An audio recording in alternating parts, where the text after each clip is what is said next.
Hi friends, പുതിയൊരു വീഡിയോയിലേക്ക് സ്വാഗതം. അപ്പോൾ നമ്മളിന്ന് കമ്പി അടിച്ച് ഒരു വല വീശിയിട്ടിട്ടുണ്ട്. അപ്പോൾ വീശണ വീഡിയോ എടുക്കാൻ പറ്റിയില്ല. നമ്മളത് വല പൊക്കുന്ന വീഡിയോ മാത്രമേ എടുക്കുന്നുള്ളൂ. വള്ളത്തിൽ ക്യാമറ കെട്ടി വെച്ചാണ് എടുക്കുന്നത്.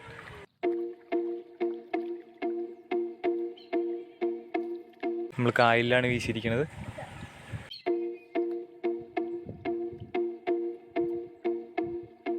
പുറകെ കാണുന്ന നമ്മുടെ കേജാണ്. ഇവിടെയാണ് വീശിയിട്ടേക്കുന്നത്.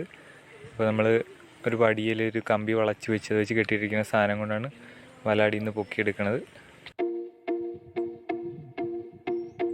നമ്മൾ കമ്പി അടിച്ചപ്പോൾ തന്നെ ഒരു 5-8 കരിയും വന്നിട്ടുണ്ടായിരുന്നു. നമ്മൾ ചുരുക്കും ചരടൊന്നും ഇല്ലാത്ത വീശണ വല കൊണ്ടാണ് നമ്മൾ വീശിയത്. അപ്പോൾ നമ്മളത് വീശിയിട്ടിട്ട് 10-20 മിനിറ്റ് അല്ലെങ്കിൽ ഒരു അരമണിക്കൂർ കഴിയുമ്പോൾ പൊക്കുമ്പോൾ അത് മീനുടക്കി കിടക്കുകയാണ് ചെയ്യണത്. നല്ല മുഴുത്ത കരിമീനുണ്ട്. ഇവിടെ ഒത്തിരി ഫിഷിംഗ് വീഡിയോസ് നമ്മുടെ ചാനലിൽ കിടപ്പുണ്ട്. അപ്പോൾ സമയം കിട്ടുമ്പോൾ ഒന്ന് കയറി കാണണം. അപ്പോൾ വീഡിയോ ഇഷ്ടപ്പെട്ട ലൈക്ക് ചെയ്യണം, സബ്സ്ക്രൈബ് ചെയ്ത് സപ്പോർട്ട് ചെയ്യണം.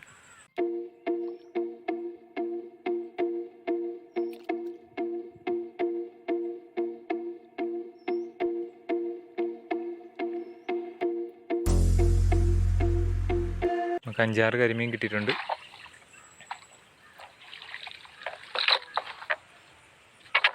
അവിടെ കാണിച്ചു തരാം.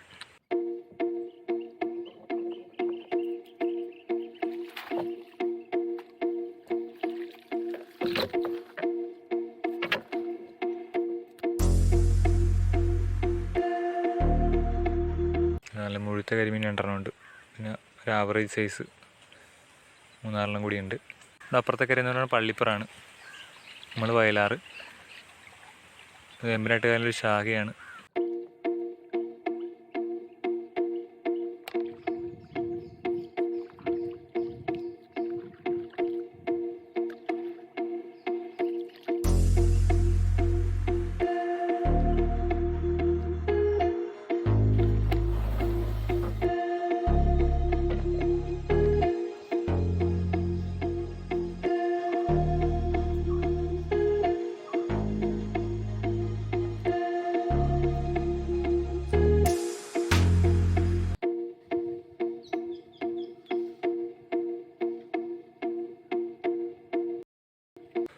എത്തിയപ്പോൾ തന്നെ അമ്മ ബക്കറ്റും വെള്ളമായിട്ട് എത്തിയിട്ടുണ്ട്. നമുക്ക് ചാകാതെ ഇടാൻ വേണ്ടിയിട്ടാണ്. ജീവനോടെ മാർക്കറ്റിൽ കൊടുത്താൽ നല്ല വില കിട്ടും. ഇതാണ് നമുക്ക് കിട്ടിയ മീൻ. അപ്പോൾ വീഡിയോ ഇഷ്ടപ്പെട്ട എല്ലാവരും ചാനലിൽ കയറി എല്ലാ വീഡിയോസും കാണണം, സബ്സ്ക്രൈബ് ചെയ്ത് സഹായിക്കണം. നമുക്ക് വീണ്ടും ഒരു വീഡിയോ ആയിട്ട് കാണാം.